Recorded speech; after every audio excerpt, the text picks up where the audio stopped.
What's going on, everybody? It's your boy C4, continuing with my Madden 17 roster reveal series, where in this series we accomplished one of two goals for you. Either A, you're going to get a quick look at what the rosters will most definitely look like in Madden 17, and B, if you just for some reason don't want to buy Madden 17, you could download these community rosters, which I released at the completion of this series, and just keep playing. Keep playing on Madden 16. Never move on. Just keep living under that rock. But these are a community roster, so like I said in every single video, if you guys disagree with a rating, let me know and we can do some tweaking, because I want to make the best rosters available for you guys. And if you guys enjoyed this video, please smash 40 likes and I'll upload the next one immediately. And if you're new to the channel, please subscribe. We're looking for 15,000 subs by the time Madden 17 comes out. Without further ado, today we're looking at the new Chip Kelly team, the San Francisco 49ers. And we'll jump right into the quarterback position, which is an absolute shit show. Blaine Gabbert, 77 overall, 3-5 as a starter last year, 2,000 passing yards, 10 touchdowns, and 7 interceptions, so nothing exceptional there. Colin Kaepernick, 76 overall, 2-6 as a starter last year, 1,600 yards, 6 touchdowns, 5 interceptions. Who will be the quarterback there? Still kind of surprised Chip Kelly didn't make a move to get a quarterback. Ryan Fitzpatrick's still out there, I guess, but yeah. Moving on. We'll just move on there, because that quarterback is a shit show.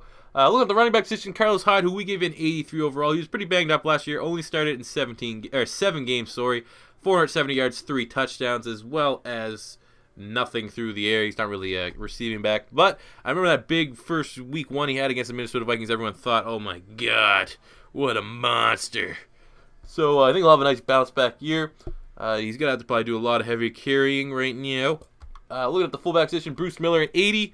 With Chip Kelly's offense, I believe they said he's going to play tight end this year because they don't really, use a fullback. So moving into tight end, I just couldn't do that because of the rosters. And look at the wide receiver position. Torrey Smith is still the top projected wide receiver there. I mean, Antoine Bethea is gone. He's still a free agent. They might bring him back.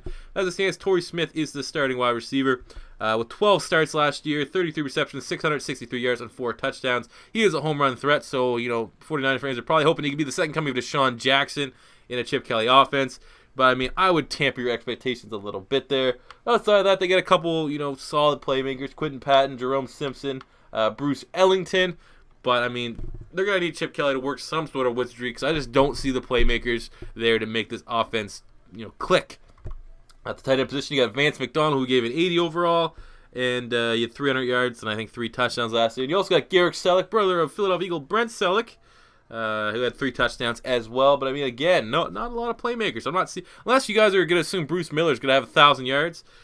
Man, I honestly don't see it outside of Carlos Hyde, and he has to stay healthy. Look at the offensive line. Joe Staley, still one of the better tackles in the league. We gave him a 91. Left guard, first-round draft pick Joshua Garnett, 74. At center, Daniel Kilgore, 72. Center is not their strongest position for sure. It's probably the weakest part of their offensive line. Right guard, Zane Beadles, coming from the Jacksonville Jaguars in free agency, 77. And at right tackle, Eric Pierce, we give a 70 overall. Again, there are some holes on that offensive line that offensive line in Chip Kelly offense is the most important position. So unless some of these guys are low-key sleepers that I'm not seeing, man, I don't know. Jumping to the defensive side of things, where it's not as dark and gloomy. At left defensive end, Arik Armstead, who we gave an 81 overall. Wasn't super productive, but kind of came on there near the end of the year. Didn't start a single game, but still had 2 sacks and 20 tackles. I think the upside is pretty high there for Mr. Armstead. And then opposing him, you pretty much got his twin brother, even though they're not really twins, from Oregon as well. 76 overall, the first-round pick, DeForest Buckner. I think he'll have a pretty productive year. He is an athletic freak. Looking at defensive tackle, Ian Williams, who were able to re-sign their nose tackle. 16 starts last year, 1 sack, and 65 tackles. He's one of the more underrated nose tackles in the NFL. Looking at the linebacking core, Ahmad Brooks, we gave him a 77 overall last year in 14 starts. He had 6.5 sacks and just shy of 50 tackles, so productive even though he's getting up there in age. Middle linebacker, Navorro Bowman, bounced back from that disgusting injury that he had and ended up starting all 16 games last year. 1 forced fumble, 2.5 sacks, and oh my God, almost 150 tackles. I mean, he was everywhere. This guy is a monster. And then right outside linebacker, Lynch, who had a pretty big season last year. Even though, he didn't have outrageous numbers, in 13 starts, he did have 3 pass deflections, 6.5 sacks, and just shy of 40 tackles. So we gave him 84 overall. Still 22 years of age, going into 23, so a lot of room for him to continue to develop.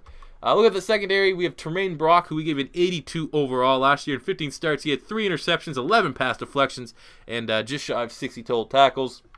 And you also got Dante Johnson, who kind of came out of nowhere in 3 starts last year. He's got a little, he definitely started to eat up a little bit more playing time. So did this Acker guy who came out of nowhere. Acker I probably should adjust that. Probably switch those ratings, I think. Because Acker did start in 13 games last year, 3 interceptions and 63 tackles. And I'm going to do that right now. So that's what I'm going to do. Do it live. How much time do we got in this video? I think we're going pretty quick. Only 5 minutes in. You guys are going to see what goes into the mind of C4 while I'm making these rosters. I'm not going to lie. A lot of times I do tweak heavily on awareness because I'd say, okay, we'll knock you down here. 62. What do you got? You're pretty speedster. What did we give you for these stuff? 84 zone. I've never really heard of you, so we're going to give you an 81 zone. Take off some press. And then we will bump Mr. Kenneth Acker, who had 13 starts. Out of SMU. Pony Excess. You guys ever see that documentary while we're here just fucking around? Pony Excess, the 30 for 30. Awareness, we'll give you a 70. What do we got here? Yeah, actually, your tackle wasn't that bad. We'll give you had a bunch of tackles there, buddy. Pursuit. You got all those starts under your belt. Press, you're definitely not press corner from your size yet. What are you at now? 76. Okay, there we go. Hey, we're back on the board here. So now Kev Acker is the second corner, and then you got Johnson there. Moving to the safety position, Arik Reid, very low-key, the word of the day. Safety, 16 starts last year, 1 forced fumble, 1 sack, and just shy of 70 total tackles. I think he's going to continue to develop into a great player. You also got Jimmy Ward there at 76 overall. Then at strong safety, Antoine Bethea with an 85 overall. I believe he got hurt last year pretty early. Is that true? 7 starts. Yeah, he only had 7 starts, a sack, and just shy of 50 tackles. But Jaquiski Tart, the rookie, did come in and play pretty serviceably as 8 starts, had an interception, a pass deflection, a forced fumble, 2 sacks, almost 65 tackles. So, was able to come in as a rookie and make an impact. I believe Bethea, actually, Chip Kelly said he was on the trade block. So they may be looking to move on from him and go with Tart. You got kicker Phil Dawson, even though he's 40, he's still one of the more solid kickers in the league. We give him an 86. And Sean Powell is their punter. I thought they had Pinion. Bradley Pinion. Might have to go back to that because I'm pretty sure Pinion, did they draft a punter super high? I think this may actually be because of the custom roster. I used his picture for something. But should be Pinion. But we will do that in good time. Or if you get these rosters and you're a big 49ers fan, you could probably just find out and create them yourself. But that will do it for here today, guys. That is your 49er ratings for Madden 17. As always, we can get 40 likes on this video. I'll upload the next one immediately. If you like the video and you want to see more, subscribe to the channel. We have 15,000 subs by the time Madden 17 comes out. That'll do it for me here today, guys. Thank you for watching. And until next time, it is your boy C4 saying peace out.